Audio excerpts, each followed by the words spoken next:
y proclamarte, Señor.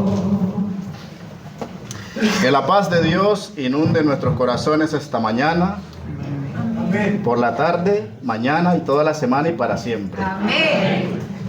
La paz de Dios es lo mejor que podemos tener en nuestros corazones, porque sin Él nada somos. Esta lectura, de la cual ha leído nuestro hermano Rafa, en realidad predica por sí sola. Solo es cuestión de que la leamos, analicemos y vamos a ver que sí nos predica por sí sola. Está bastante clara.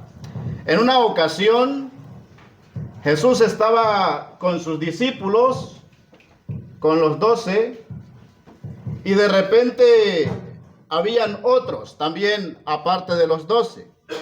Y Jesús estaba hablando palabras de vida eterna. Y dice el Evangelio según San Juan, que al oírla muchos de sus discípulos, dice que dijeron: dura es tu palabra, ¿quién la podrá oír? Pero al final de ese versículo, dijeron algunos de sus discípulos, en Juan, estoy hablando de Juan 6:60 en adelante, algunos de sus discípulos dijeron: dura es tu palabra, ¿quién la podrá oír? Pero después de eso, algunos de sus discípulos, no estoy hablando de los 12, sino otros de sus discípulos, dice que muchos se fueron atrás y no siguieron a Jesús. Y otros dijeron: Señor, ¿a quién iremos? ¿A quién iremos? Solamente tú tienes palabra de vida eterna. Dura es tu palabra, Señor, para aquel que no quiere seguir tu camino, Señor. Aquel que no quiere seguir tus consejos, Señor, es dura tu palabra. Pero aunque sea dura, ¿qué vamos a hacer? ¿A dónde vamos a ir? ¿A la perdición? ¿Qué beneficio trae la perdición, Señor? ¿A dónde vamos a ir? ¿Al mundo lleno de pecado? ¿Qué beneficio trae el mundo lleno de pecado? No podemos ir a otro lugar, solamente tú tienes palabras de vida eterna. Recordemos a lo largo de la predicación esto: Señor, dura es tu palabra, pero solamente tú tienes palabras de vida eterna.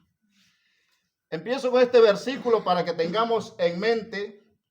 En realidad la predicación de esta mañana la he titulado, vengo dándole vuelta a esta lectura desde hace muchos días, y le he titulado Una vida con propósito.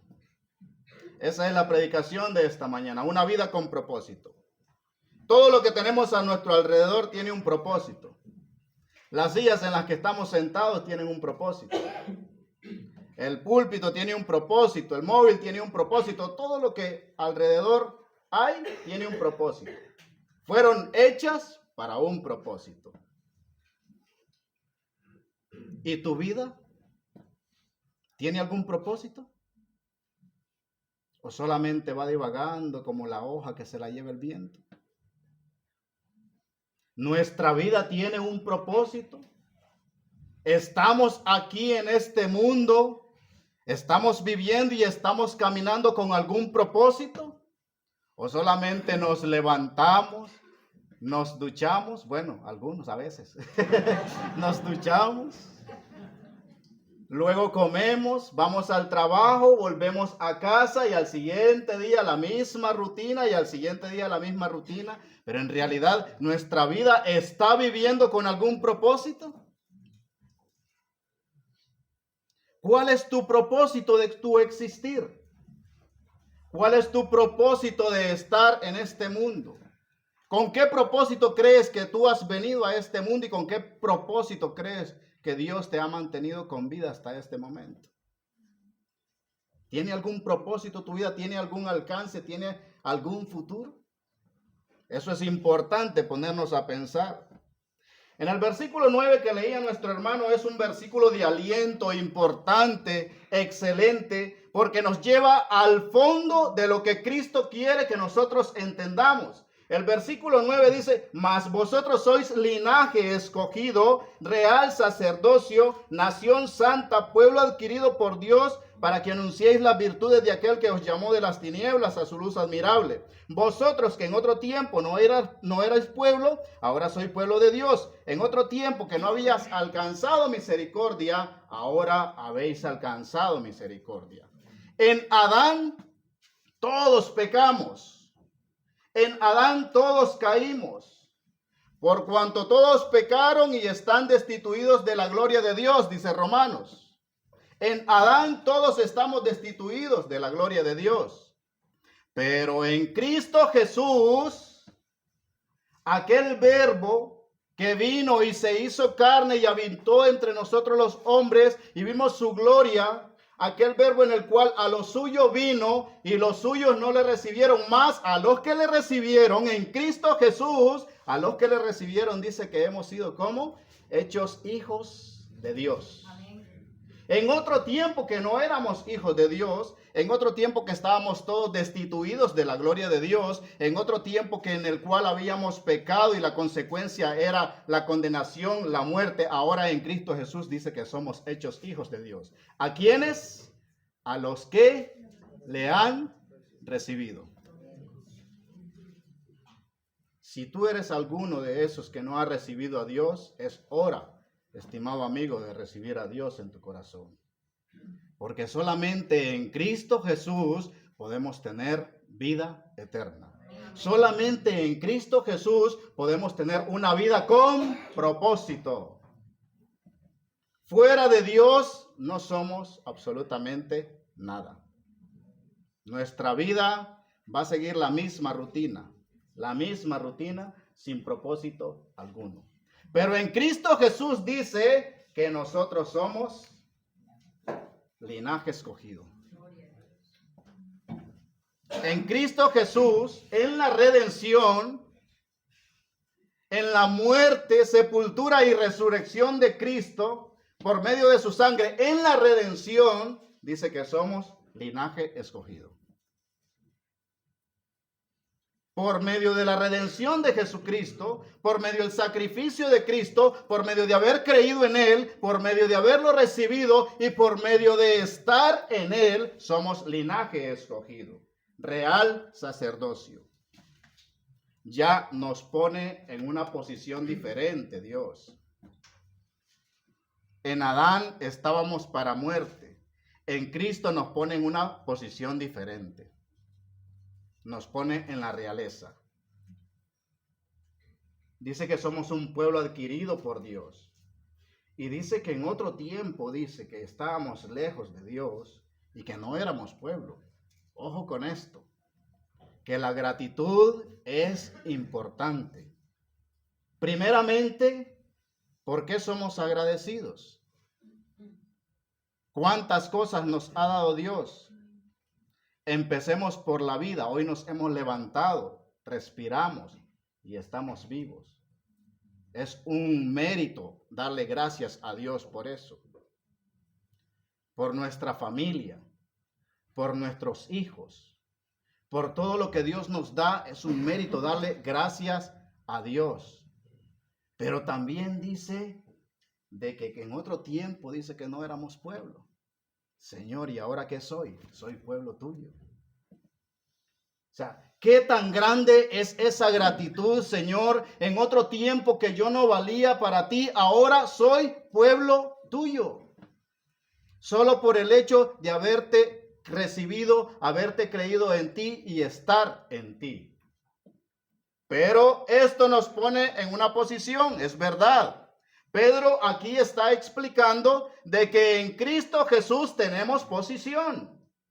De que en Cristo Jesús ahora Él nos ha adquirido, ahora somos de Cristo. Pero al estar en Cristo o al ser de Cristo, entonces nos pone en otra, además de la posición, nos pone en una responsabilidad.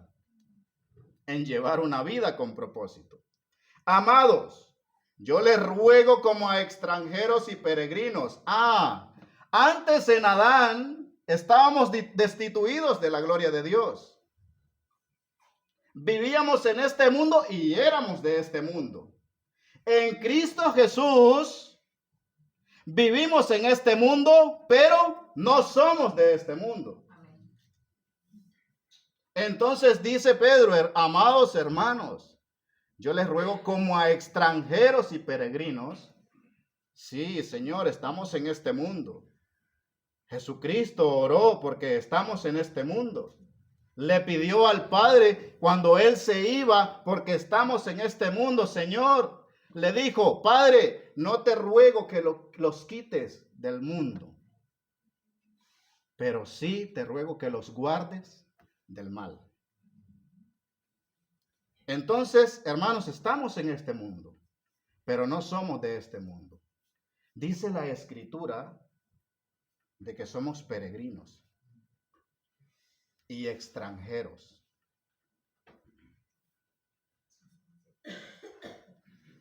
Lo que voy a decir suena un poco raro, pero es verdad. Los que no somos españoles, bueno, somos españoles por nacionalidad, pero no somos españoles de patria, de origen. Los que no somos españoles sentimos ese olor a nuestra tierrita, ¿cierto? Sentimos esa atracción a nuestra tierrita. Aquí podemos llevar 20 años viviendo, pero cuando vamos a nuestra tierra, sentimos una diferencia. Cuando comemos, es verdad que aquí ahora hay comidas latinas por todos lados que se pueden comprar, pero cuando comemos la comida hecha en nuestra tierra, sentimos la diferencia. Eso mismo pasa con la vida de nosotros, hermanos. ¿Por qué muchas veces queremos sentirnos parte de esta vida pecaminosa? Si dice Cristo que ya no somos de ahí, ya no somos del pecado. Dice que somos extranjeros y peregrinos en esta tierra. Vivimos en este mundo, pero en este mundo estamos viviendo temporal. Estamos viviendo temporal. Nuestra vida, nuestra residencia en este mundo, dice la Escritura que es temporal. Pero nuestra verdadera vida dice que está en los cielos, de donde esperamos al Señor que venga a llevarnos. Amén. El mismo Juan dice, cuando Jesucristo declaró en Juan, dice, me voy. ¿Por qué te vas, Jesús? ¿Te vas porque ya no quieres vernos? No, me voy a preparar moradas para vosotros. Y vendré y les tomaré a mí mismo para que donde yo esté, vosotros también estéis. Entonces, ¿somos de este mundo?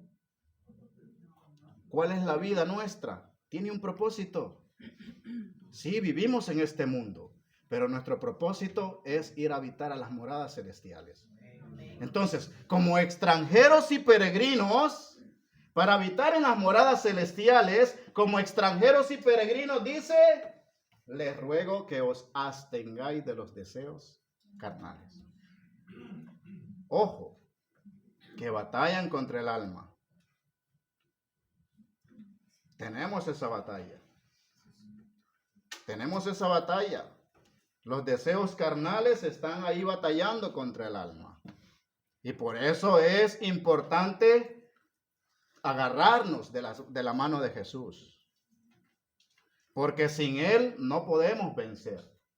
Tenemos un estandarte que venció. Venció el pecado. Venció la muerte. Y Él, además de que venció la muerte, resucitó con poder para darnos victoria, honra y poder. Entonces, por medio de la victoria de Jesús, esos deseos carnales también nosotros podemos vencerlo. ¿Pero cómo? Agarrándonos de la mano de Jesús. Porque solo no podemos. Solo no podemos. Solamente con Jesús es que podemos vencer. Solo no podemos. Dice que es importante como pueblo de Dios, como nación santa, como real sacerdocio, como extranjeros, como peregrinos, dice que es importante mantener nuestra conducta y nuestra manera de vivir entre los gentiles. Aquí Pedro está haciendo referencia a los gentiles como incrédulos. Y la Escritura nos manda aquí a decir de que primeramente nos tenemos que sentir parte de ese real sacerdocio, porque si usted ha sido redimido con la sangre de Jesús, pero si usted no se cree que es real sacerdocio, si usted no se cree que es nación santa, si usted no se cree que es pueblo adquirido por Dios, si usted no se cree que es extranjero y peregrino en esta tierra, entonces va a seguir viviendo como que no lo es. Entonces tenemos que creer que somos todo esto que dice la Escritura para así nosotros mantener una conducta buena de vivir entre los incrédulos. ¿Por qué dice es importante? ¿Por qué es importante mantener una buena conducta entre los incrédulos? Porque dice que los incrédulos dice que murmuran de nosotros. Murmuran de nosotros como malhechores. Entonces, algunos pueden tener razón. Es por eso que dice, mantengan su conducta buena. O sea, hagamos el bien en todos los sentidos en cuanto dependa de nosotros. Porque vivimos en un mundo lleno de maldad. En un mundo en donde no existe, en un mundo en donde se ve en poca escala el amor, la amabilidad, la honra, en donde se ve en poca escala todito eso, la comprensión. Y muchas veces somos partícipes de eso. Vemos a alguien en la calle que tiene que ayudar a un mayor, no le ayuda y a veces nosotros solo quedamos mirando y tampoco ayudamos. Entonces dice que como extranjeros y peregrinos, como real sacerdocio, como nación santa, como pueblo adquirido por Dios, dice, mantengan su manera de vivir, su conducta buena. En cuanto dependa de nosotros, dice que hagamos el bien. Y en otro versículo dice, en cuanto dependa de vosotros, hagáis el bien y estad en paz con todos los hombres. Porque eso es importante. Como real sacerdocio, como nación santa, como pueblo adquirido por Dios, tenemos que estar en paz con todos. No tenemos que estar peleándonos con todo el mundo, peleándonos con nadie, odiando a nadie, porque dice que somos un pueblo de Dios, extranjeros y peregrinos, no somos de este mundo, somos de Cristo quien nos redimió. Amén. Y por su sangre redentora es que tenemos que vivir con una buena conducta en nuestro corazón. Dice el versículo siguiente, dice que esa es la voluntad de Dios, que dice que haciendo el bien hagáis callar la ignorancia de los hombres insensatos. Como libres, no los que tienen libertad pretexto para hacer lo malo. Honrad a todos. Y dice la Escritura también, estad sujetos a vuestros amos, no solamente a los afables, sino que dice que a los difíciles de soportar. También tenemos jefes difíciles de soportar, ¿cierto? Pero dice que tampoco tenemos que portarnos como ellos. Porque ¿con qué se vence el bien? ¿Con qué se vence el bien? ¿Con el mal? Ah, ¿verdad que no? El mal se vence con el bien. Entonces, en hacer bien, venceremos el mal. Y recuerdo un poco esto de que hizo Juan el Bautista. Juan el Bautista, él respetaba a su gobernante. Lo respetaba. Pero le tenía que decir la verdad. Tenía que decir la verdad. Y lo que tenía que decirle Juan el Bautista es que estaba en una relación ilícita con la mujer de su hermano. A veces cuesta decir la verdad, hermanos, pero es necesario. Porque al no decir la verdad, también somos partícipes del mal. Si permitimos que nuestros hijos lleven hoy a la casa una chica, mañana otra chica y mañana otra chica diferente, somos partícipes de su mal. Si permitimos que nuestros hijos hagan cosas ilícitas en nuestro hogar, somos partícipes de ese mal y nos quedamos callados.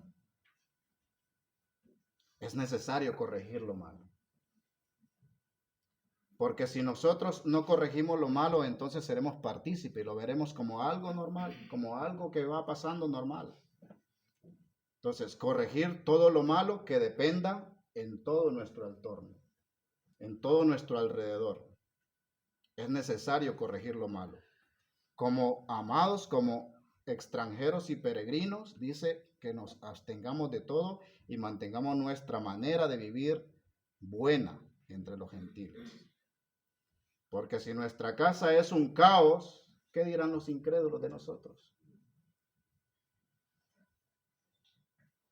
Prestaremos a que murmuren más. En Cristo, quiero que sepamos algo, que somos santificados. Ojo con esto es importante saberlo. No somos santos.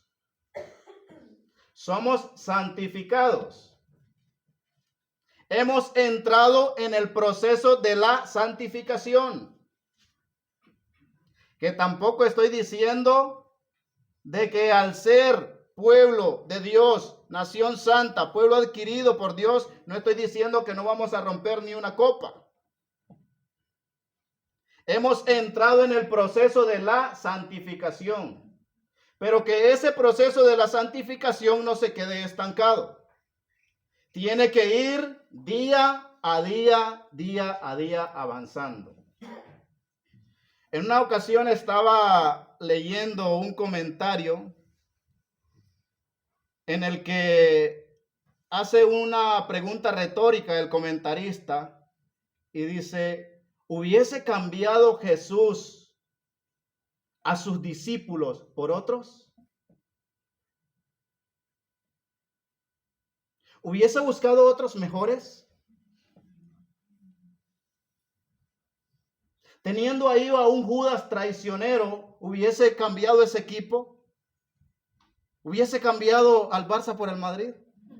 No, no es cierto. No es cierto. ¿Hubiese cambiado ese equipo de esos 12? ¿Hubiese cambiado a Pedro, en el cual le hizo muchos desplantes Jesús? Si nos ponemos a investigar, hermanos, la vida de Pedro con la relación con Jesús, nos vamos a dar cuenta de que Pedro le hizo como 10 desplantes a Jesús. Y Jesús lo volvía a buscar y le decía, Pedro, ven aquí.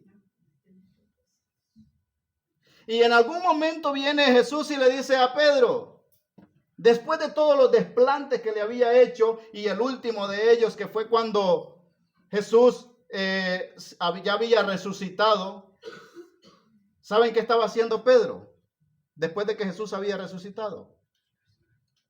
Estaba pescando. O sea, Pedro había vuelto a su vida de pescador, aquella vida que tenía cuando Jesús le llamó al principio. Ojo con esto. Pedro había vuelto a su vida de pescador.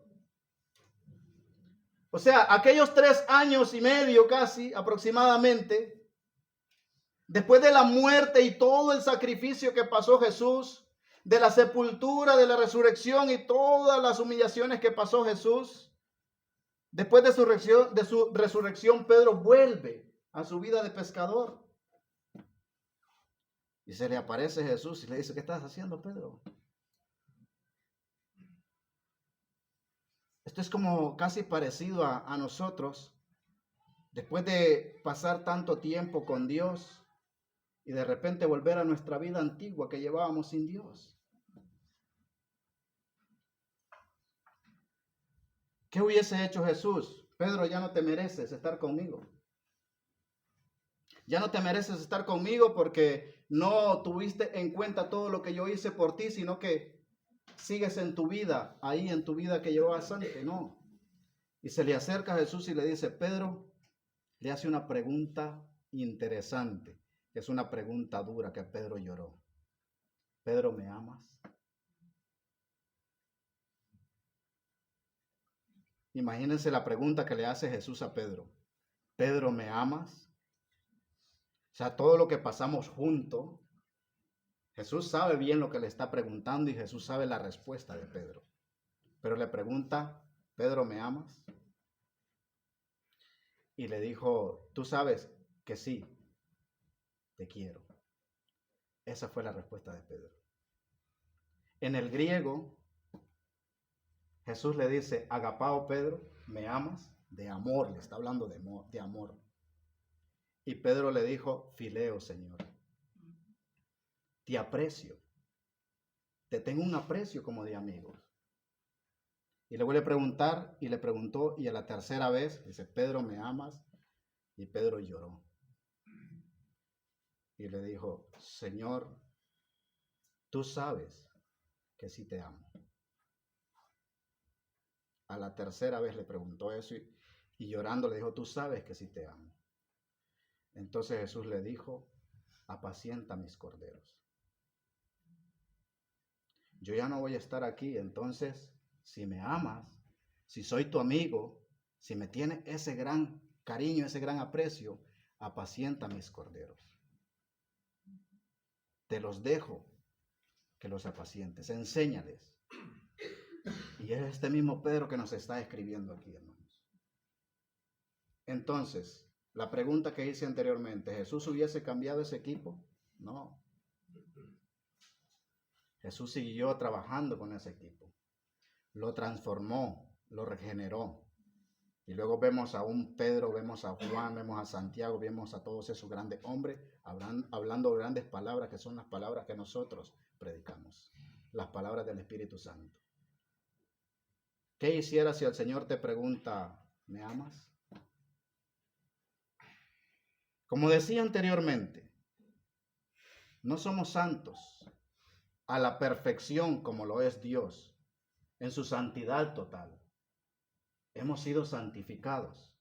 Estamos en el proceso de la santificación. Entonces, ¿cuál es el propósito de nuestra vida? ¿Volver a nuestra vida anterior pecaminosa o seguir en esa santificación? No somos justos como es Dios en su totalidad de justicia. Hemos sido justificados. Estamos en el proceso de esa justificación. Entonces el propósito de nuestra vida es seguir en esa justificación. Dice el Señor de que nosotros hemos sido salvados. Ojo, pero estamos en el proceso de esa salvación. El propósito de nuestra vida es seguir en esa salvación. ¿Cuál propósito quiere llevar tu vida? Eso es importante decirlo. Yo tengo una pregunta en esta mañana, además de todas las que he hecho, y es una más. ¿Cuál es tu esperanza? ¿Cuál es tu esperanza? ¿Qué esperas al final de toda esta vida? Que hay que llevar una vida con propósitos. ¿Qué esperas al final de toda esta vida? Dice el versículo 20 algo importante, y aquí quiero que entremos en esto, en materia, ya vamos casi finalizando. Dice, pues, ¿qué gloria es si pecando sois abofeteados y lo soportáis? Mas, si haciendo lo bueno sufrís y lo soportáis, esto ciertamente es aprobado por Dios.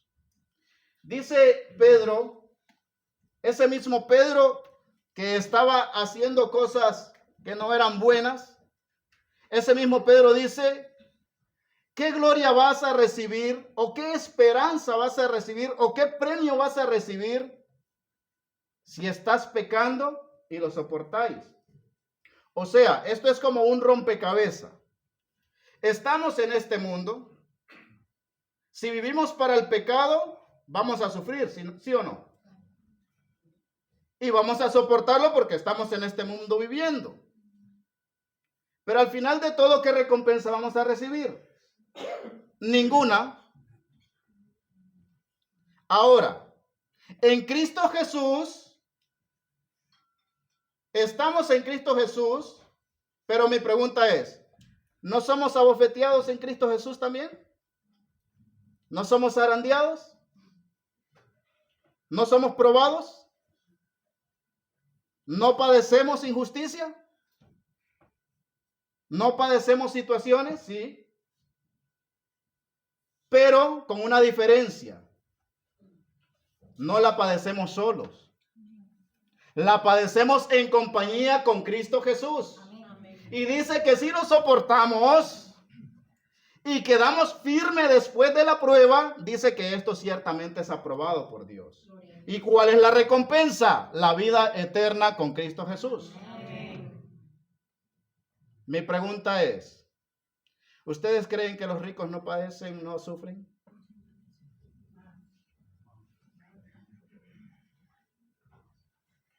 Sí que sufren, y muchísimo.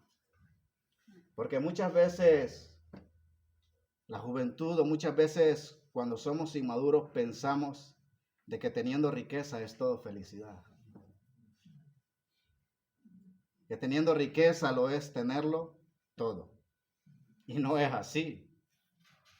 Porque Jesucristo dijo que podemos ganar todo el mundo, pero al final perdemos nuestra alma. Pero no solamente eso. Yo quiero compartir un versículo en Eclesiastés, para ir finalizando la predicación, un versículo en Eclesiastés.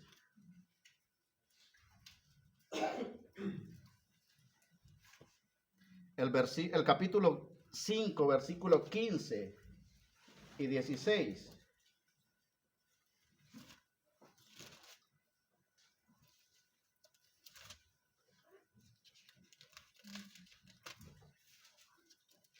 Dice la escritura así. Capítulo 5, versículo 15 y 16. Como salió del vientre de su madre, desnudo así vuelve, yéndose tal como vino, y nada tiene de su trabajo para llevar en su mano. Este también es un gran mal que vino y hacía de volver. ¿De qué le habrá aprovechado trabajar en vano? Eclesiastés es un libro en el cual dice que vivimos afanándonos en esta vida por todo y que podemos alcanzar toda la riqueza, todo lo que tengamos, pero que al final cuando nos vamos de este mundo, así como venimos, así nos vamos. Desnudo venimos y desnudo nos vamos. Del polvo has salido y al polvo te vuelves. Y el mismo Eclesiastés dice, el fin de todo el discurso oído es este: mejor teme a Dios y guarda sus mandamientos, porque esto es el todo del hombre. O sea, esto es lo que completa al ser humano. Esto es lo que llena al ser humano. Esto es lo que lo mantiene vivo al ser humano: temer a Dios y guardar sus mandamientos. Hermanos, voy a concluir con estos versículos de Pedro, y dice: para esto fuiste llamado, porque también Cristo padeció por nosotros, dejándonos ejemplo para que sigamos sus pisadas, el cual no hizo pecado ni se halló engaño en su boca. Cuando le maldecían no respondía con maldición, cuando padecía no amenazaba, sino que comendaba la causa al que juzga justamente, quien llevó nuestros pecados en su cuerpo en el madero, para que estando muertos al pecado vivamos a la justicia, por cuya herida fuiste sanados.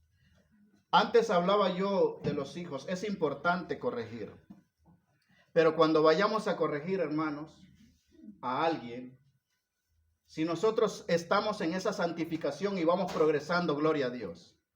Si estamos en esa salvación y vamos progresando, gloria a Dios. Si estamos en ese proceso en el cual Dios nos ha metido y vamos progresando, gloria a Dios. Pero cuando vayamos a corregir a alguien que todavía va atrás en ese proceso y no va siguiendo los mandamientos de Dios, cuando vayamos a corregir, no vayamos con vara. Vayamos con el amor de Dios. Cuando vayamos a corregir a nuestros hijos, vayamos con amor de Dios. Cuando vayamos a corregir a nuestro vecino, vayamos con el amor de Dios. Recordando una cosa, que antes, dice el versículo 25, que nosotros éramos como ovejas descarriadas. Eso se llama empatía. Ponernos en el zapato de otro. Ponernos en el zapato de ellos. Antes también nosotros estábamos como ellos. Pero gracias a Dios, dice, habéis vuelto al pastor y obispo de vuestras almas. Entonces, cuando vayamos a corregir, recordemos que antes nosotros éramos como ovejas sin pastor y Él nos alcanzó. Y con ese mismo amor vamos a corregir. Que la bendición de Dios los llene siempre, hermanos. Amén.